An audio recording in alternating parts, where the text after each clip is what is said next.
Dear students, this is your facilitator Minakshi Sambyal. I am going to take up a lesson from your book First Flight. The title of the lesson is A Baker from Goa. It is one of the three parts given in Unit 7, Glimpses of India.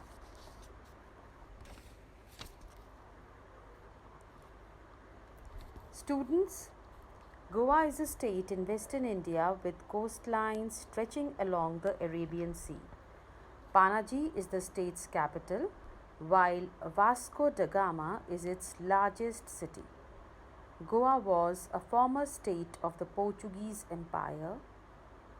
Goa is visited by a large number of international and domestic tourists each year for its white sand beaches, nightlife, places of worship, and World Heritage listed architecture.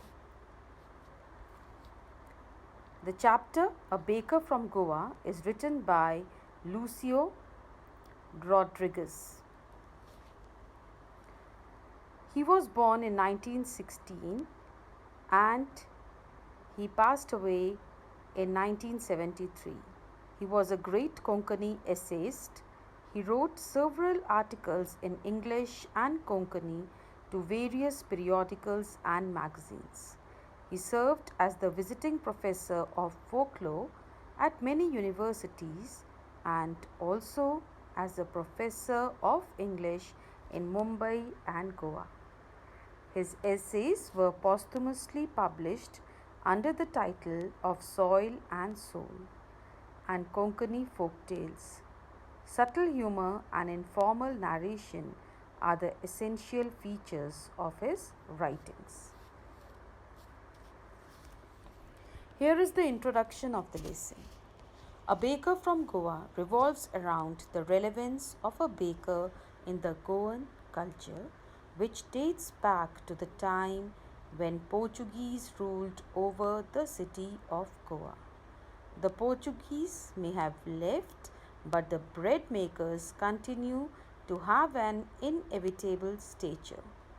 In this story, the author recalls his childhood days and their excitement on seeing the baker. The children were enthusiastic to the point that they would run to him as soon as they woke up without even brushing their teeth. Students, let me give you the summary of the lesson. Bread making in Goa. This is a pen portrait of the traditional Goan village baker who is still remembered by Goans. Bread making started from the Portuguese days. They were the lovers of bread. Bread making was an art which needed perfection. Mixing, molding, and baking were the areas of specialization of making bread. The loaves were baked in time-tested furnaces. This profession has been continued by the baker's descendants. The author recalls his childhood days. The author remembers his childhood days when the baker used to be their friend, companion, and guide. He used to visit twice a day, once in the morning during his selling hours, and then again while returning after selling all his bread. The jingling thud of the bamboo he carried woke them up in the morning and they ran to meet and greet him. They ran forgetting the bread bangles, which were a specially made sweet bread. How the loaves were delivered.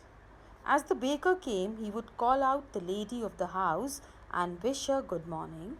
The children would be pushed aside and the loaves would be delivered to the maid servant. The author recalls the aroma of loaves that filled the air. The children would not even brush their teeth and ate bread bangles made of bread with tea. What was the importance of bread in traditional ceremonies?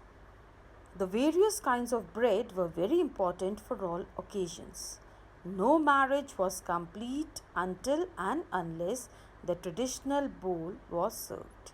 The lady of the house, on the occasion of her daughter's engagement, would prepare sandwiches, and bolinas would be prepared for Christmas and other festivals. Bol and bolinas are the varieties of bread. The baker's dress. The baker was usually dressed in a kabai, a long frock reaching down to the knees, or a shirt and a trousers which were shorter than full length ones and longer than half pants. Even today, if anyone dares to go out in the streets wearing half pants, he is referred to as padir, that is a baker.